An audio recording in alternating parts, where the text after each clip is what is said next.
세월이 이렇게 다 벌써 지나고 한 해가 저물어가는 시기가 되었습니다. 올해 우리가 성탄절을 맞이하는 마음에서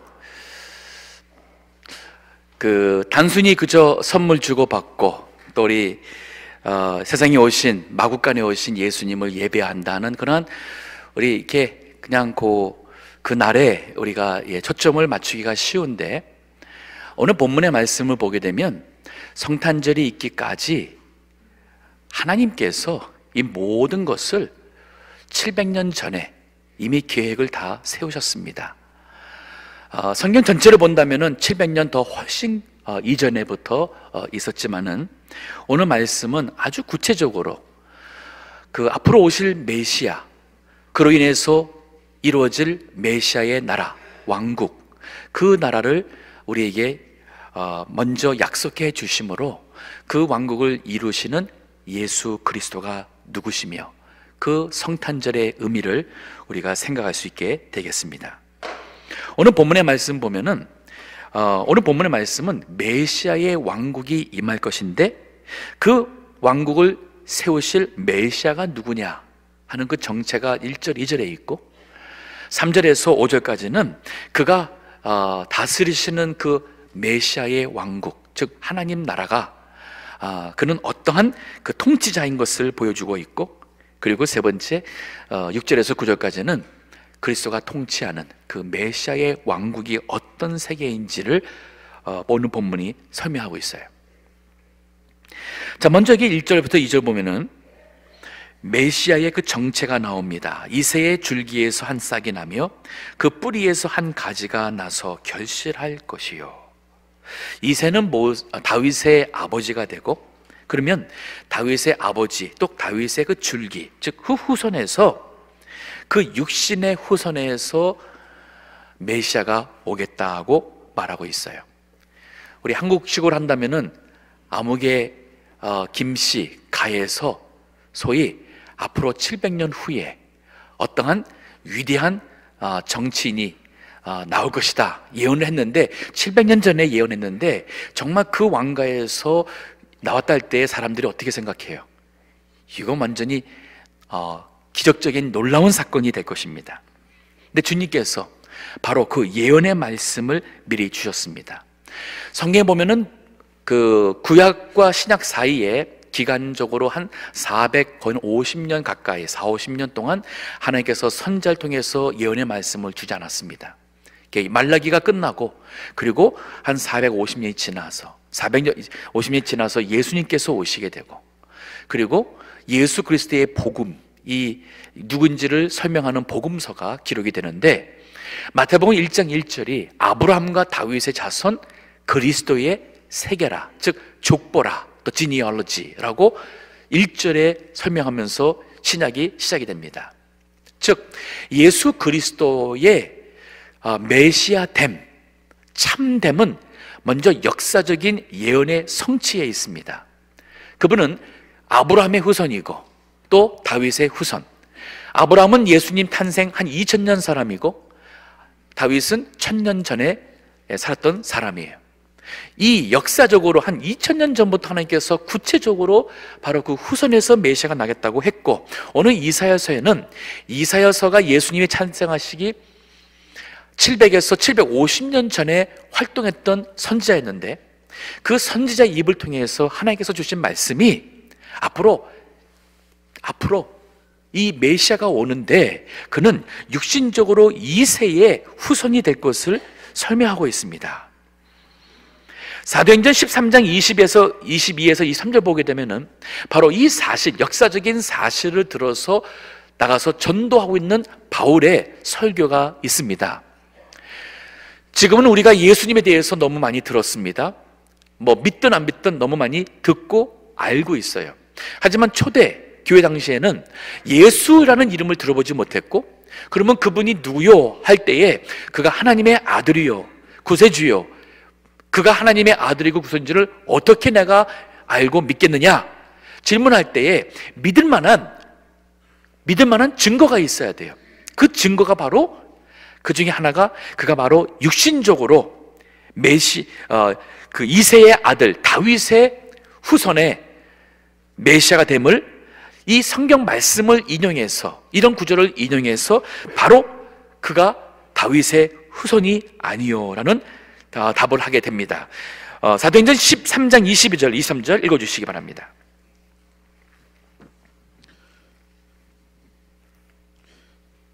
패하시고 다윗을 왕으로 세우시고 증거하여 가라사대 내가 이새의 아들 다윗을 만나니 내 마음에 합한 사람이라 내 뜻을 다 이루게 하리라 하시더니, 여기도 이새의 아들 다윗이라고 표현했습니다.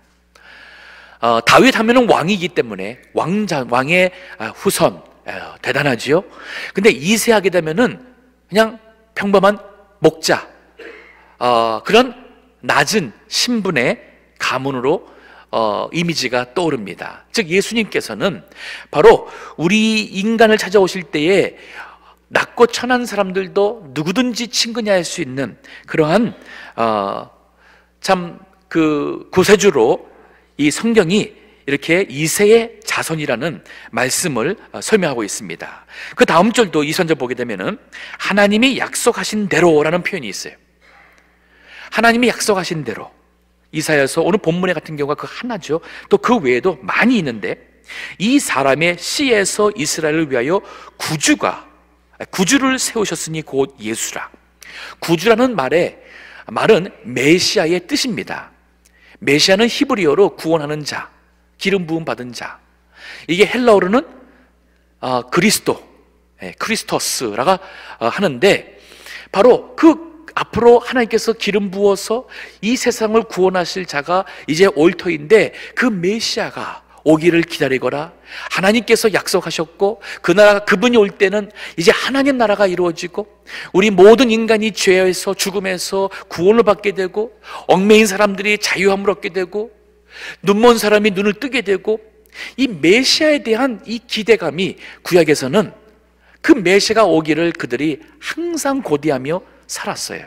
특별히 포로로 갔을 때에 그들이 죽음 앞에서 이제 하나님 나라를 내가 참 육신적으로 보지 못하고 그 죽어가는 것에 대한 안타까움 속에서 그들이 생명을 이제 떠나기도 하는 이 모든 것이 바로 메시아가 오기를 고대했던 사건이었는데 그는 육신적으로 다윗의 자손 이새의 뿌리에서 난 것입니다. 이것이 메시아를 검증할 수 있는 아주 중요한 그 하나의 그 검증 그 잣대였습니다. 또 예수께서 마리아와 요셉 이 두 사람 다 부모가 다 육신적으로 아브라함의 후손이고 또 다윗의 후손된 것을 통해서 참으로 이 예수는 하나님이 약속하신 그 메시아 그리스도라는 증거가 우리에게 되는 것이죠. 자, 그런가 하면은 예수님의 육신적 그 출신과 족보만 통해서 그가 참 메시아라는 것을 넘어서서 2절에 보면은 그는 영적으로 하나님의 아들 되심을 보여주고 있습니다. 영적 그 성자의 영적 자질을 보여주고 있는데 2절 보면은 여호와의 신, 즉 영입니다. 신, 영, 성령이에요. 곧 지혜와 총명의 신이요 모략과 재능의 신이요 지식과 여호와를 경외하는 신이 그 위에 강림하시리니. 예수님에게는 이 하나님의 신이 그와 함께 한다는 예언을 하셨어요. 단지 다윗의 후손에서 나오는 어떠한 사람만이 아니라 그에게는 이 여호와 하나님의 신이 그에게 임해야 돼요. 우리 성경에 보면은 이제 예수님께서 임하시고 30세가 되도록 자신이 하나님의 아들 되심을 공적으로 드러내질 않았습니다.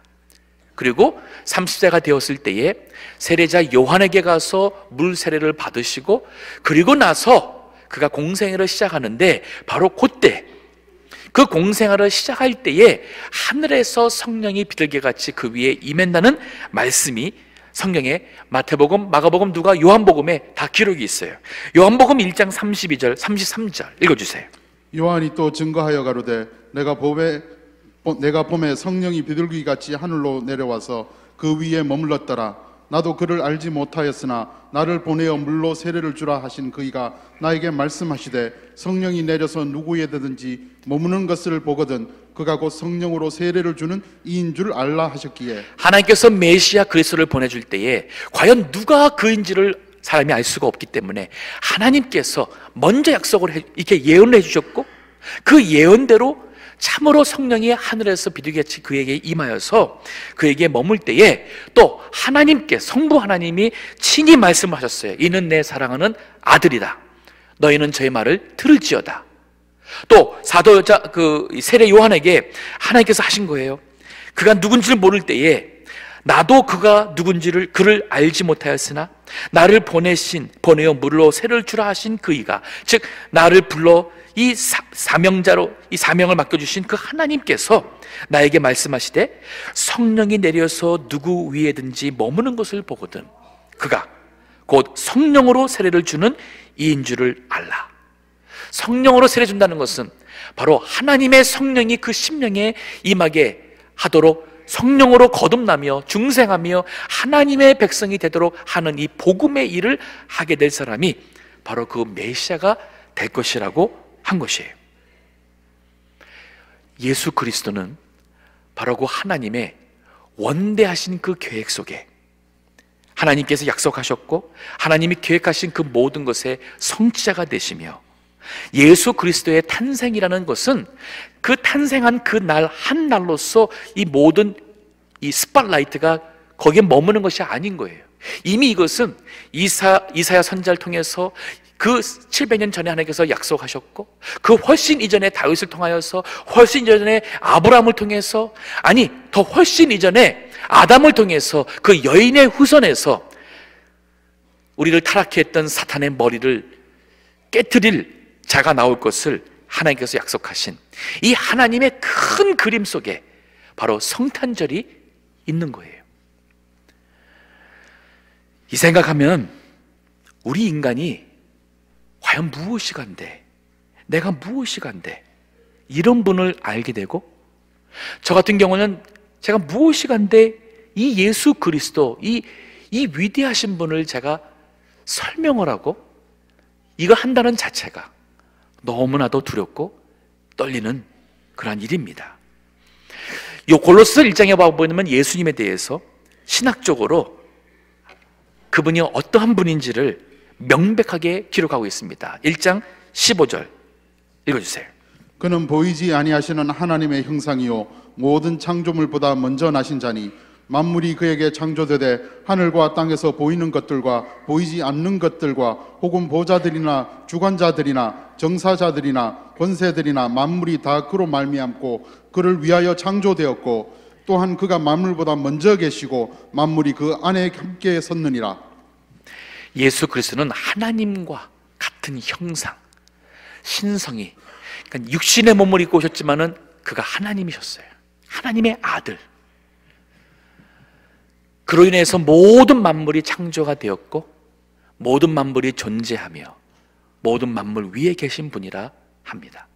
그분이 바로 이 세상의 어린아이의 몸으로 오신 예수 그리스도세요. 많은 분들이 교회에 나오시면서 예수님을 믿는 것을 그냥 단순한 믿음으로 생각합니다. 하지만 이것은 사실이에요. 안 믿는 것은 안 믿는다는 사실이 바뀌지 않습니다. 단지 본인이 그 구원의 은혜를 누리지 못하고 죄와 죽음 아래 저주 아래서 구원받지 못하게 됩니다. 성탄절은 우리가 이 하나님 예수 그리스도를 세상에 전파하는 가장 중요한 때가 되기도 합니다. 이 예수님께서 이 세상에 오셔서 통치자로 메시아 왕국을 이루실 그 통치자로서 여기 2절의 말씀 보면은 이 하나님의 신이 첫째는 지혜와 총명의 신이라 했어요. 지혜와 총명이라는 것은 모든 지식과 모든 이치를 깨달아 아는 그런 지식의 완전성이 그에게 있다는 말입니다. 모략과 재능의 신이 그에게 임했다는 얘기는 바로 모략, 이 통치자로서 이것을 하나님 나라를 이루어갈 수 있는 바로 리더십을 말하고 있어요. 그리고 여기 능력입니다. 재능, 그 파워, 예수님은 이 하나님 나라를 세우실 통치자로서의 그러한 통치력과 그리고 능력을 갖추신 분이라. 더 나아가서 지식과 여호와를 경외하는 신이 그 위에 강림했다. 지식, 하나님의 행하시는 뜻과 하나님의 구원의 모든 섭리를 헤아려 알고, 그리고 그 하나님을 복종하는, 하나님의 뜻에 자기 자신을 그 복종하는 위치에서 이 일을 이루시는 그러한 놀라운 통치자로서의 그 중심과 자세를 갖춘 바로 그분이 오신다고 그랬어요. 근데 그분이 바로 예수 그리스도입니다. 자, 메시아로서의 정체가 1절, 2절에 그의 육신적인 자격과 영적인 그의 자격, 자질이 설명이 되는가 하면, 그가 이제 하나님 나라, 메시아의 왕국을 통치할 통치자로서의 그의 모습이 3절에서 5절까지 나와요. 3절 보면은 그 기초입니다. 그는 여호와를 경외함으로, 이 말은 뭐냐면은 여호와를, 우리와 같이 하나님을 경외하는, 성부 하나님을 경외하는, 순종하는 위치에서 오는 거예요. 즐거움을 삼을 것이며 그 눈에 보이는 대로 심판치 아니하며 귀에 들린 대로 판단치 아니한다. 즉 여호와를 경외하는 즐거움으로 이 모든 일을 하지, 우리 예수님 육신의 몸을 입고 오신 그 눈에 보이는 대로, 육신의 눈에 보이는 대로, 육신의 귀에 들리는 대로 판단하지 않는다는 얘기는 우리 인간의 육신의 눈과 귀는 불완전하다는 얘기예요. 즉 육신적으로 자기의 뜻과 자신의 생각대로 모든 것을 통치하는 자가 아니라, 그는 여호와 하나님의 뜻에 온전히 순종하는 자로서 그가 통치할 것이라는 그 기초를 여기서 설명하고 있어요. 어떤 분께서 저에게 위로 겸 교훈 겸 얼마 전에 보냈던 글이 하나 있었습니다. 공자에 대한 얘기였는데, 공자에게 수제자가 있었어요. 그 수제자가 아침에 밥을 만들고 있었습니다. 공자가 그 밥이 어떻게 잘 익어가는지 궁금해서 부엌에 왔어요.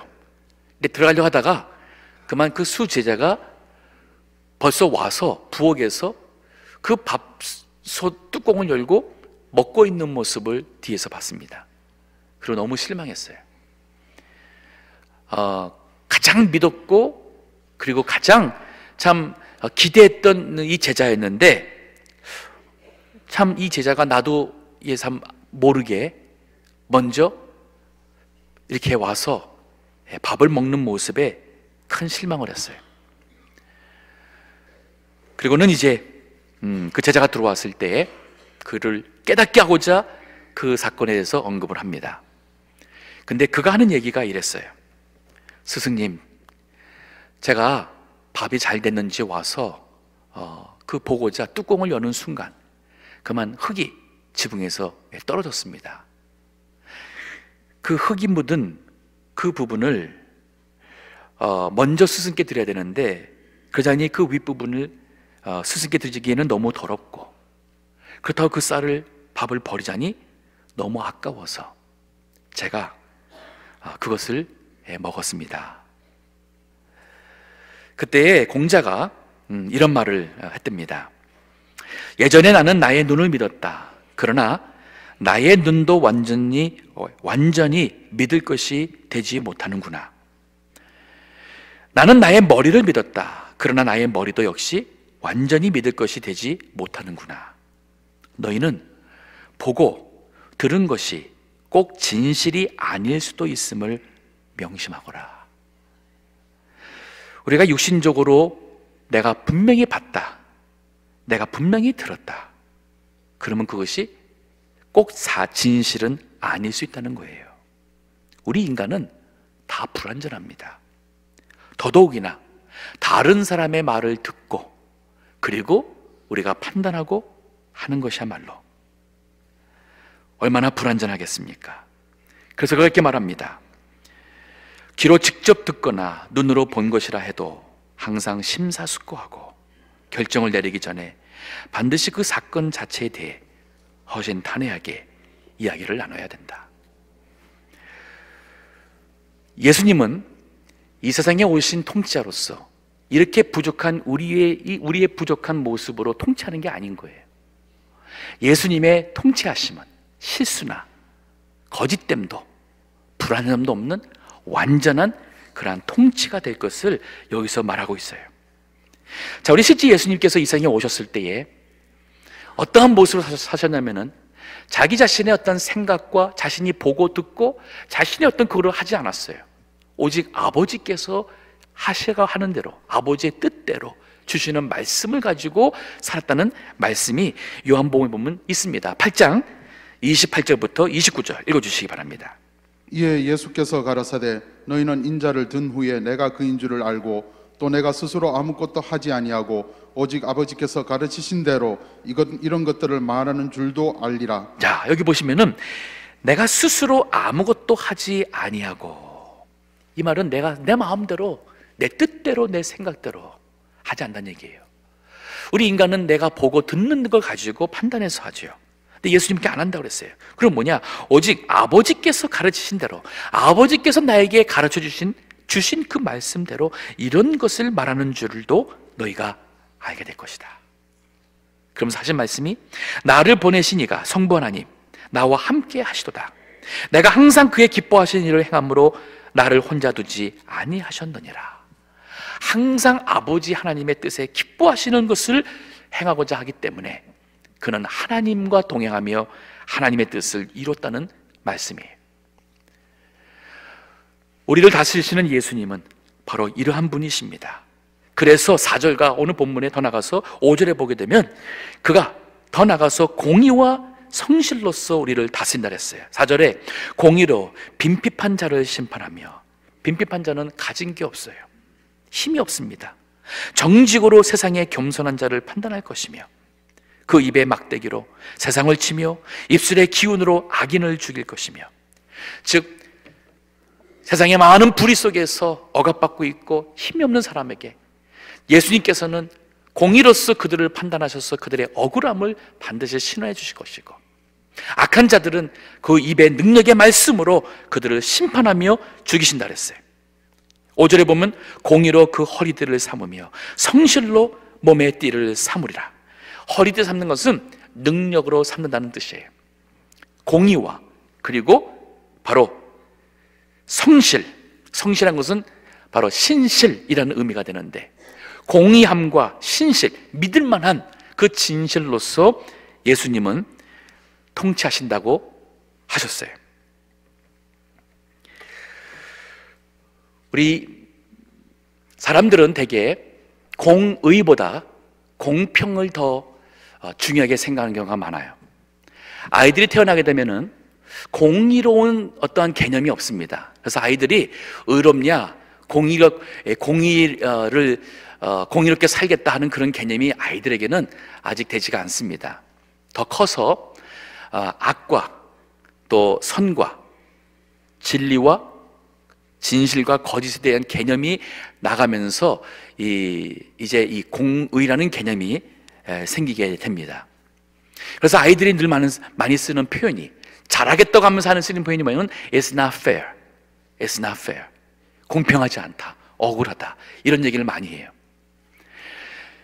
근데 사람들이 어른이 돼서도 공의라는 개념보다 공평이라는 개념으로 생각하고 살아가는 사람들이 많아요.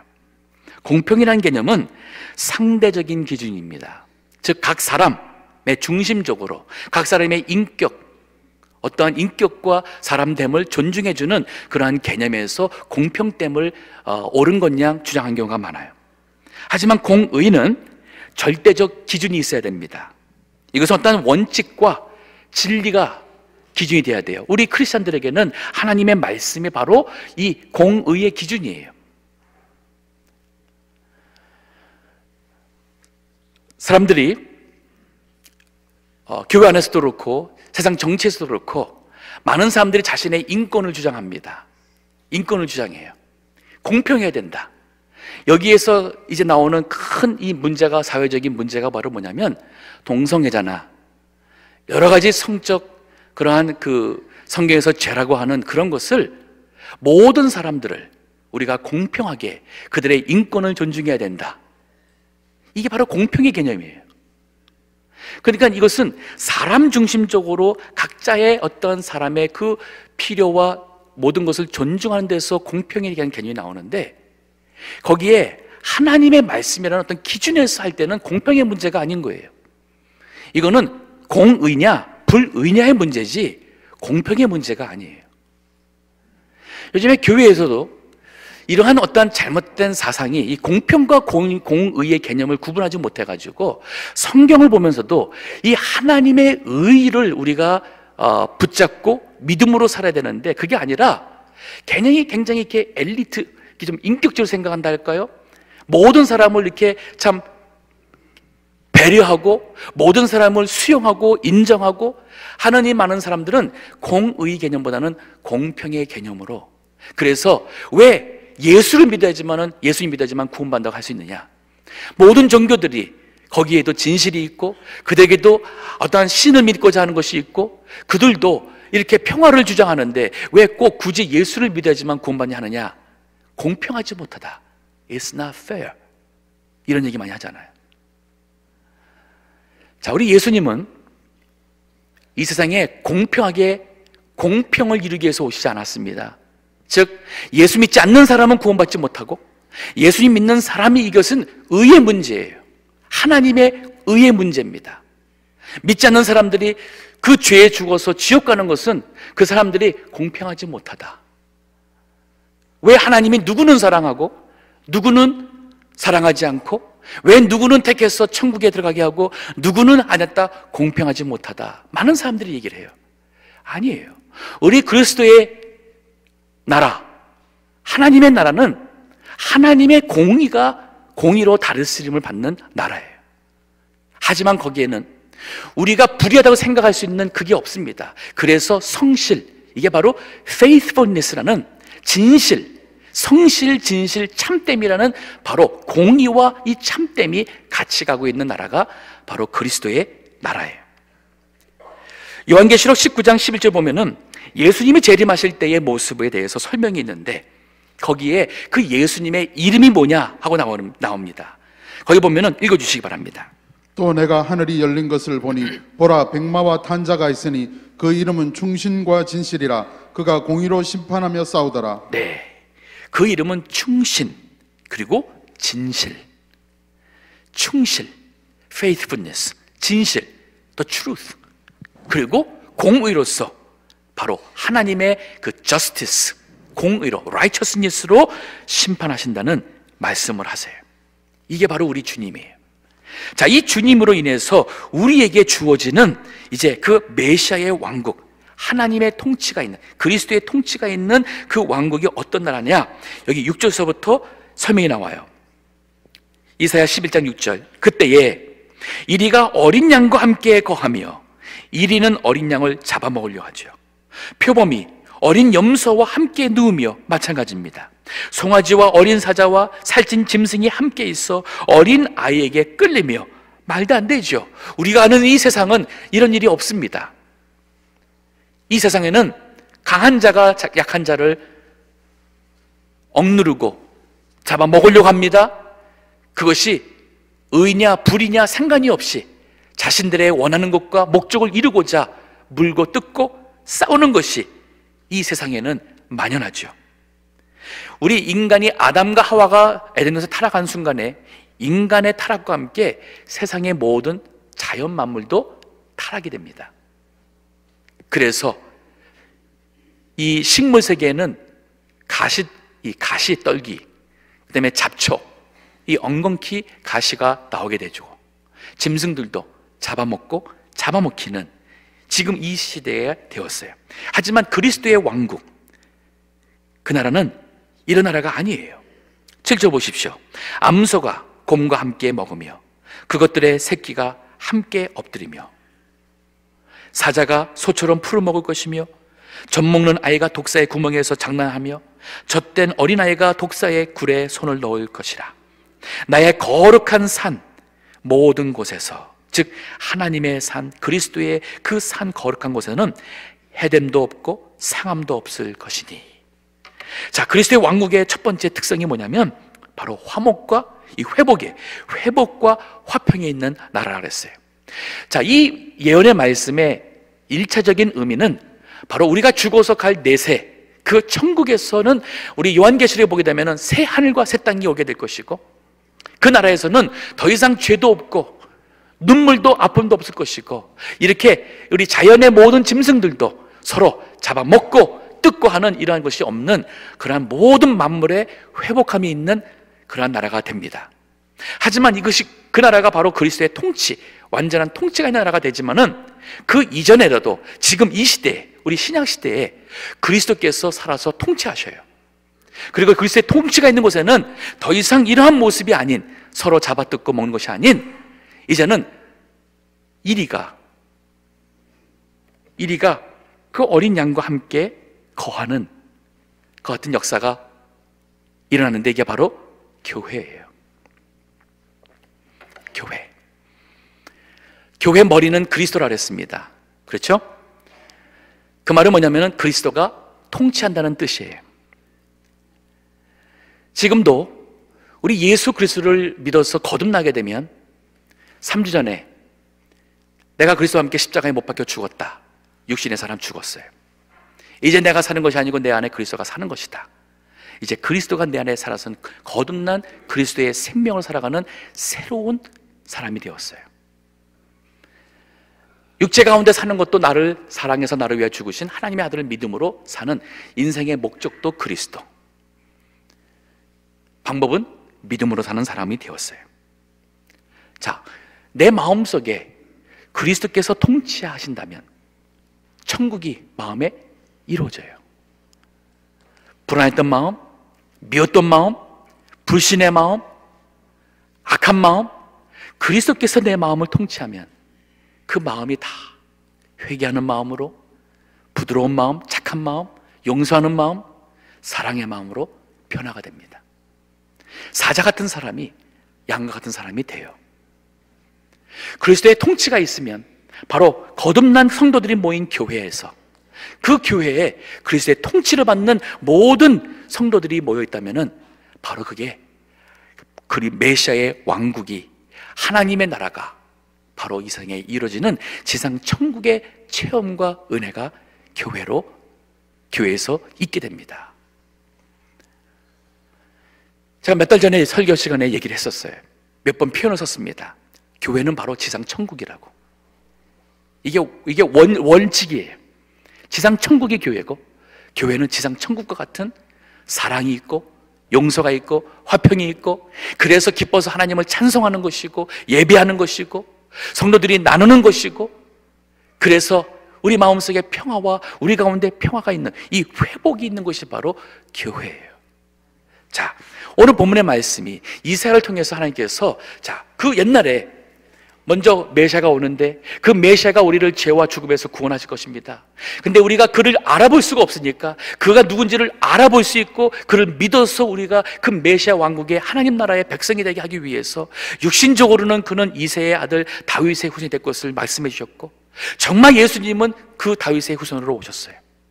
하지만은 그에게는 우리에게 없는 하나님의 영이, 하나님의 신이 그 위에 임해서 바로 이 메시아 왕국을 통치할 수 있는 바로 그 모든 자질이, 지적 완성함에서부터 그 다스릴 수 있는 그런 완전함에서 하나님, 성부 하나님을 경외함으로써 그가 우리를 통치할, 바로 공의와 성실로서 통치할 것을 약속해 주셨고, 참으로 예수를 믿고 나니 예수가 모이는 교회 안에서는 이 하나님의 나라가 이루어짐을 우리가 봅니다.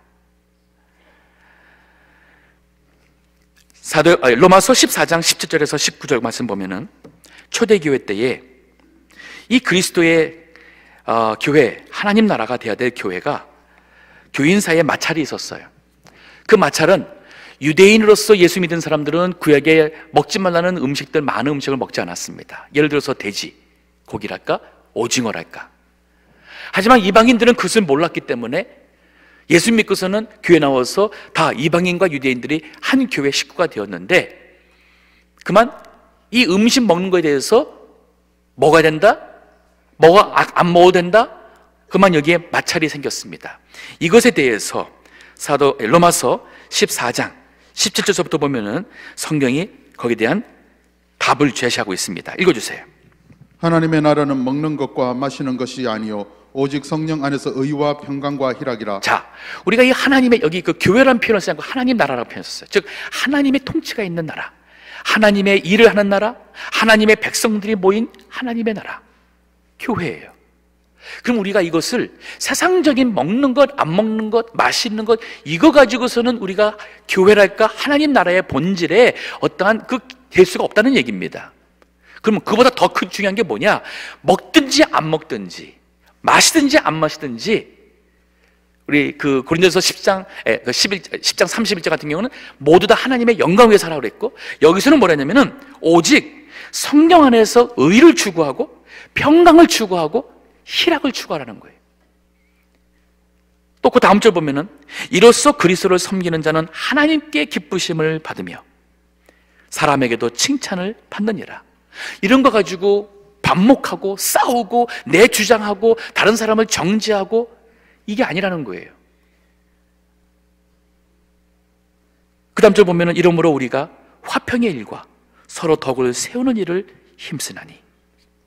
저는 우리 동부교회 모든 선교님들이 다 예수님의 마음, 예수님 우리 마음속에서 통치를 하셔서 예수님의 통치를 받는 그런 마음으로서 우리가 무엇을 하든지 참 하나님의 의를 구하고 우리가 화평하기를 구하고 나의 유익을 구하는 게 아니라 나가 있음으로써 다른 성도들에게 덕이 된다는 것은 나의 문제를, 나의 유익을 구하는 게 아니라 다른 사람의 유익을 구하는 거예요.